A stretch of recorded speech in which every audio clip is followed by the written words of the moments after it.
বড়তাজপুর high school মাঠে অনুষ্ঠিত হলো জমজমাট ফুটবল প্রতিযোগিতা।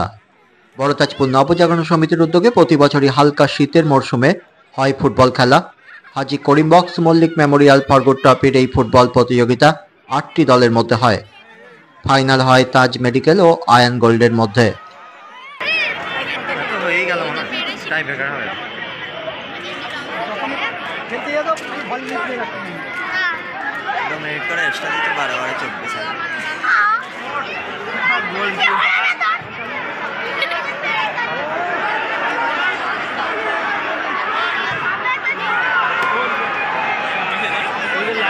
ফাইনাল শুরুর আগে 1 মিনিট নীরবতা পালন করা হয় হাজী করিমবক্স মল্লিক সাহেবের স্মরণে। তাজ মেডিকেল ও আয়ন গোল্ডের মধ্যে শেষমেশ টাই ব্রেকার হয়। কোনো ফল না মেলায় টসের মাধ্যমে জয়ী হয় আয়ন গোল্ড। এই ফুটবল প্রতিযোগিতাকে ঘিরে এলাকার মানুষের মধ্যে একটা ব্যাপক উৎসাহ লক্ষ্য করা যায়। রিপোর্ট সাংবাদিক অনলাইন।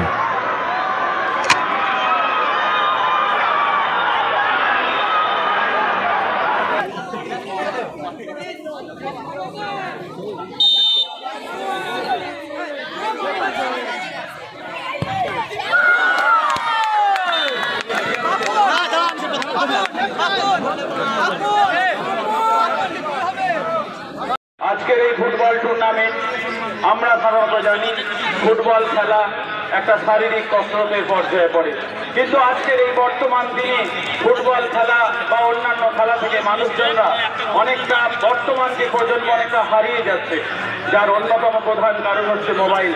তবু আমরা দেখি এই খেলা, যে খেলা আমাদের শরীর চর্চা, আমাদের মানসিক, আমাদের শারীরিক একটা সুন্দর আমাদের মধ্যে একটা সম্পর্ক গড়ে তোলে, সেই খেলাকে কিন্তু আমাদের মধ্যে প্রতিনিয়ত আমাদের সঙ্গে রাখতে হবে।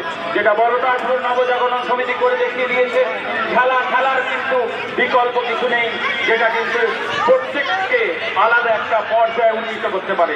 এই তো কিছুদিন আগে আমাদের বড়তাজপুর হাই স্কুলের একটি ছাত্র খেলাতে স্পোর্টসে রাজ্য স্তরে চলে গেছে। তো খেলা আলাদা একটা গুরুত্ব আছে।